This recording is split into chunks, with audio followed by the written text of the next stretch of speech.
متابعين قناة بسيط سبور، مرحبا بكم في فيديو جديد.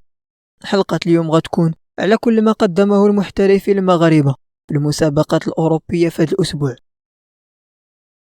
بداية بأشرف حكيمي وحكيم زياش وقائمة طويلة من اللاعبين. خليكم معنا لآخر الفيديو وما تنساوناش من الدعم ديالكم باللايك والمتابعة على هذه القناة المتواضعة.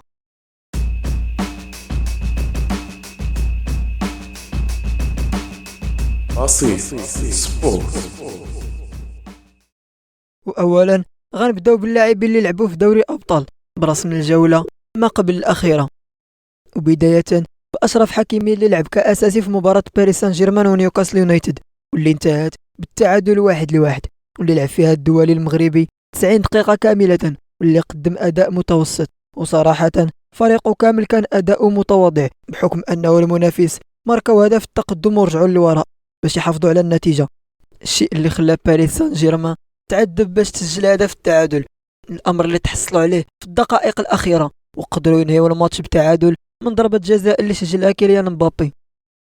على العموم أشرف ما كانش ناقص وقدم أداء لا بأس به وتحصل على تقييم 7.3.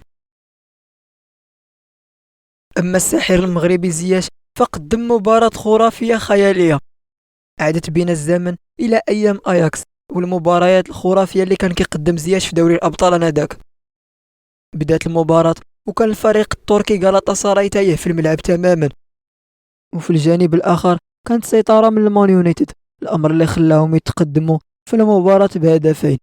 وفي الدقيقة 29 غالاطاساراي تحصل على ضربة خطأ بعد تمريرة جات من عند حكيم زياش اللي كتبين قراءته الجيدة للملعب وتقدم اللاعب اللي تحصل على ضربة خطأ اللي وضعها حكيم زياش بذكاء كبير، وكذلك عرف يقول بأونانا كما كنقولوا، بحيث أن الحارس الكاميروني كان متوقع الكرة غتكون فوق الجدار، ولكن زياش حطها في المكان اللي ما كانش متوقعه الحارس. وبهذا الهدف قدر زياش يرجع فرقته للماتش ويدخلهم في أجواء المباراة أكثر. وفي الشوط الثاني قدرت المانشستر يونايتد تزيد الفارق بهدف ثالث، ولكن أداء زياش الخرافي بهدف وأسيست قدروا ينتزعوا نقطة ثمينة من المان يونايتد، هادشي اللي غيقربهم أكثر من الصعود للدور 16. غنبقاو في نفس المباراة وغننتقلوا للجانب الآخر بالضبط عن سفيان أمرابط اللي بدا به المدرب كأساسي في خط الوسط في المركز ديالو، وقدم أداء جيد طيلة الشوط الأول وتحصل على إنذار في الوقت الإضافي. وتفاجئنا ملي خرج المدرب في الشوط الثاني وبالضبط في الدقيقة 58 واستقبلت شباك المان يونايتد بعدها هدفين، الأمر اللي كيبين أن أمرابط قطعة أساسية في المنظومة الدفاعية ديال اليونايتد. وما عرفناش بتاتا علاش خرجوا المدرب، واش خايف يتلقى انذار تاني، الله اعلم. وفي مباراة اشبيليا و بي اس في ايدهوفن كانوا لاعبين مغربيين، كنتحدثوا على اللاعب يوسف نصيري اللي بدا به المدرب كاساسي وسجل هدف مباشرة بعد ما بدا الشوط الثاني بدقيقتين، وخرج المدرب في الدقيقة 74 وتحصل على تقييم 7.2 كثالث احسن تقييم في الفريق ديالو.